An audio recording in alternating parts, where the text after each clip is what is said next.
Okay, so you want to own a medieval salt works. You already know the picture. A low timber house by a river, steam rolling off a row of lead pans, white crystal drawn out by the shovelful, while merchants queue at the door with sacks. Salt was called white gold.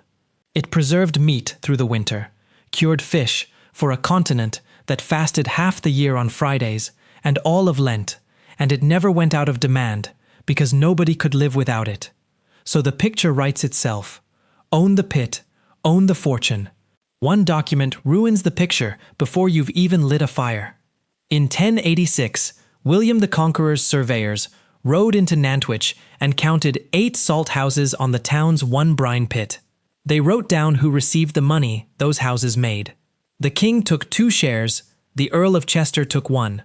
The people who actually boiled the brine, stoked the fires, and hauled the wood are barely mentioned at all. Nearly 9 centuries before anyone wrote the word landlord into a lease, the Domesday clerks had already answered the only question that matters in this business. Whoever owns the pit gets paid whether he ever touches a shovel or not. So the question that decides whether you get rich isn't how good you are at boiling water, it's whose name is on the well. Let's build a salt works and find out exactly what that costs you. 1 witch house, 1 brine pit, 1 town on the River Weaver, in the year 1410. By the end, you'll have the real ledger, what a house cost to run, who actually got the money, the one clause that separated a comfortable occupier from a ruined one, and whether steam ever turned into serious wealth. First, let's fix the picture in your head, because the word salt mine is doing you no favors. You are not digging rock salt out of a shaft. Not yet. That technology is still centuries away in England. What sits under your town is a brine spring, an underground streak of water so saturated with salt that it comes up out of the ground already halfway to the finished product. Your entire trade is getting that water hot enough, for long enough, that the water leaves and the salt stays behind. Everything else in this business exists to solve that one problem. Look at where your town sits, and the strategy explains itself. Nantwich takes its name from the Welsh for the stream of the White Salt Pit, and by 1410, that pit locals call it the Old Bayou, has been feeding salt houses on both banks of the Weaver for at least 3 centuries, probably far longer. Domesday's surveyors already found brine works here in 1086. By the middle of the 14th century, the town had run out of room on the original bank and formally designated new walling land across the river to build more houses on. The pit was already so valuable that the town regulated exactly where you were allowed to build a house to draw from it. You cannot simply dig a well of your own outside town and undercut everyone. The salt trade in Nantwich is built entirely around one shared spring, and that fact will matter more than anything else in this video. Now the building itself. A witch house is not a fortress. It is a long, low timber structure, purpose-built around its furnace, holding a row of lead pans later accounts describe as many as 6 leads in a single house, each one kept simmering over its own fire. Wooden troughs carry brine in from the pit. Small barrels sunk into the floor hold the day's supply. At the sound of a bell, the fires are lit under every lead at once, because brine that sits too long loses potency, and everyone's boiling day runs on the same clock. No surviving document gives us a clean construction bill for a Nantwich witch house in 1410, the way we have building contracts for other trades, and any account that hands you a tidy number for it is inventing one. What we do have are the rents these houses generated once built. At Northwich, the neighboring witch town, Domesday records 3 salt works, rendering 30 shillings a year to the lord who owned them 10 shillings per house, extracted whether the occupier had a good boiling season or a bad one. That is your fixed cost before a single fire is lit, and like every fixed cost in this genre, it does not care about your excuses. Here is where the ownership structure gets interesting, and it is the same structure, dressed differently, that shows up on the other side of the North Sea. 400 miles east, in the German town of Lüneburg, an almost identical trade had already split itself into 2 separate classes of person by 1410. The men who owned the boiling pans were called the Sulzbegüterte, the salt gentry, and many of them did not even live in the town. They leased their pans to local men called Sulfmeister, who did the actual boiling and kept half the revenue for their trouble. Ownership and labor split cleanly down the middle, with the man who never touches the fire collecting his share regardless. Nantwich runs the same divide under English words. Contemporary and near-contemporary records call the house owner the occupier and distinguish him clearly from the people who actually work the pans.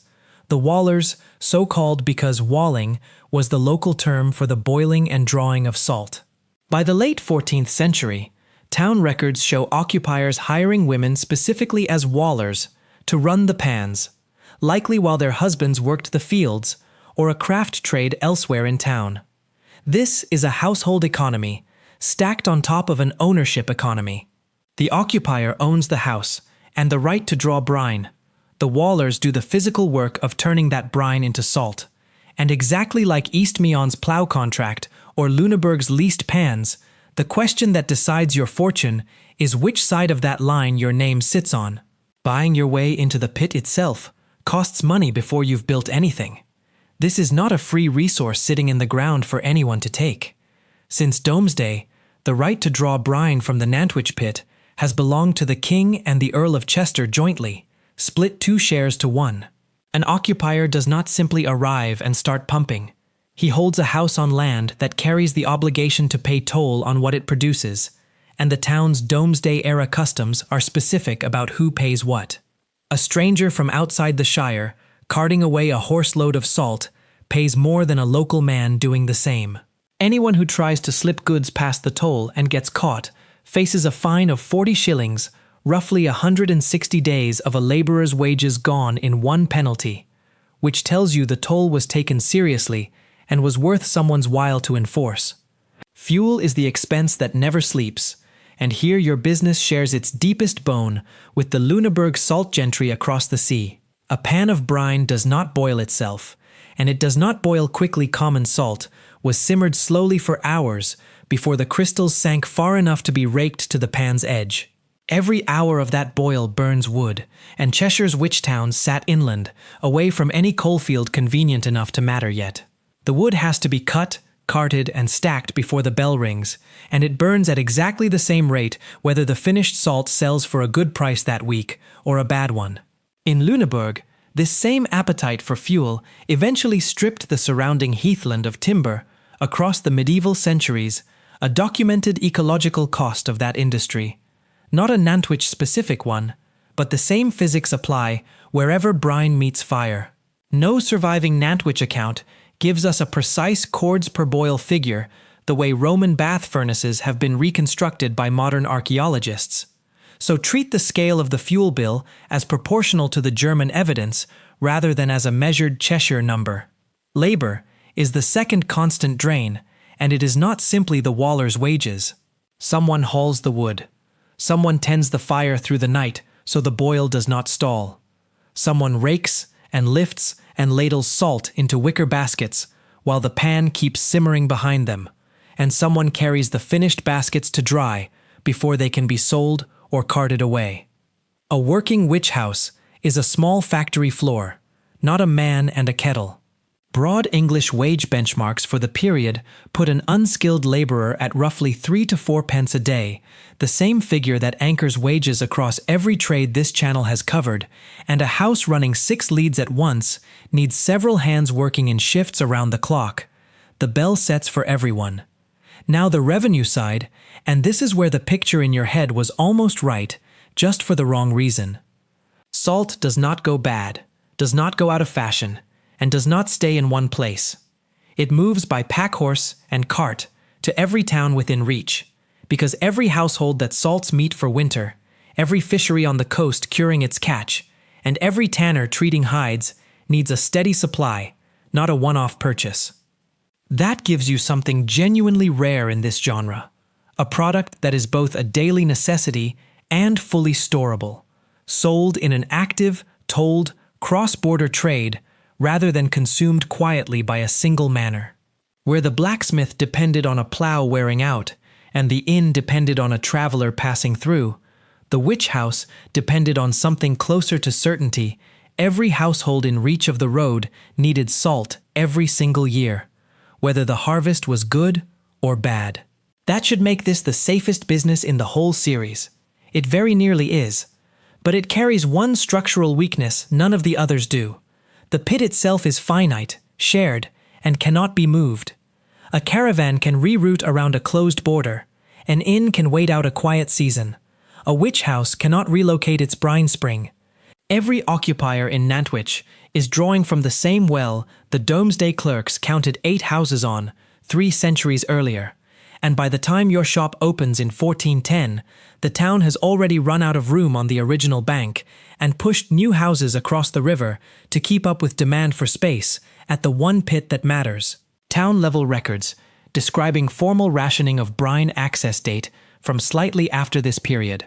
So whether an informal rationing system was already operating by 1410 itself is inferred from the pressure on space, rather than directly documented for that exact year.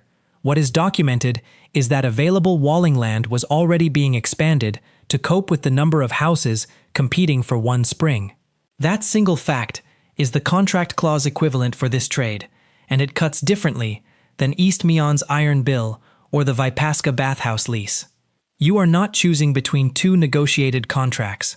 You are locked into a shared, regulated commons with a hard physical ceiling. Grow the number of witch houses in town, and you are not adding new supply. You are cutting everyone's slice of the same brine thinner. The king and the earl, who take their 2/3 and 1/3 off the top, regardless of how many houses divide the remainder, have no reason to ever limit the number of occupiers competing for space. Their revenue is protected either way. Yours is not. Set the good year and the bad year side by side, the way the ledger always demands. In a strong year, brine flows steadily. The toll is paid without incident. Wood is cheap because the harvest freed labor to cut it, and your salt clears at a solid price on every cart that leaves town. Revenue comfortably covers the 10-shilling rent benchmark, the wood, the waller's wages, and the toll, leaving a genuine surplus proportionally not unlike the excellent year surplus this channel has reconstructed for other trades. Though again, no complete Nantwich account book survives to hand us an exact spoken figure the way East Meon's manorial rolls do for plough iron. So this is a reconstruction built from the documented rent, toll, and wage benchmarks rather than a discovered ledger. In a bad year, the brine itself works against you before a single fire is lit. A wet season can dilute a shallow spring's salinity, meaning longer boils for the same yield of salt, more wood burned for less product. A dry season stresses the same pit every other house in town is also drawing from, so competition for access tightens exactly when your costs are already rising. The toll does not fall, the rent does not fall. 40 shillings still waits for anyone caught avoiding it. And unlike the blacksmith's customer, whose broken plough can simply wait another season, your customers can and will buy salt from Northwich, Middlewich, or Droitwich instead, because salt is salt regardless of which town boiled it. Your product has no loyalty to your address. So who actually got rich from salt in medieval England? Not, as a rule, the wallers standing over the pans their wages sat at the same laboring class benchmark as everyone else's in this series. The money concentrated exactly where Domesday told you it would from the very first line of this script, with the people who owned the pit and the houses rather than the people who worked them. Much of Nantwich's witch house ownership by the later Middle Ages sat with the local gentry and with monastic houses holding property in the town landholders collecting rent from occupiers the way Winchester College collected rent from its innkeeper, or the way Lüneburg's absentee salt gentry collected their half-share from Sulfmeister they may never have met. The house that boiled the water rarely built the fortune. The name on the lease usually did. Could you, the occupier standing over your own 6 leads in 1410, get rich? On a good pit, in a good year, with the toll paid and the wood cheap, you could make a genuinely comfortable living steadier, arguably, than the inn's traveler-dependent income or the blacksmith's exposure to a single manor's plough schedule, because everyone everywhere needed salt every year without fail. But comfortable is not the same as rich, and the structural ceiling never moved. You were drawing from a well the Crown and the Earl had already claimed 2/3 and 1/3 of before you were born. Competing for space on a bank, the town had to keep expanding just to fit everyone in, selling a product any neighboring witch town could undercut you on by the time your cart reached market. The brine never ran out. The room to profit from it, for the man actually working the pan, always did. Go back to that one line in Domesday one last time. 8 salt houses on a single pit, and none of their issues belonged, first, to the people who boiled the water. The fire was never the business.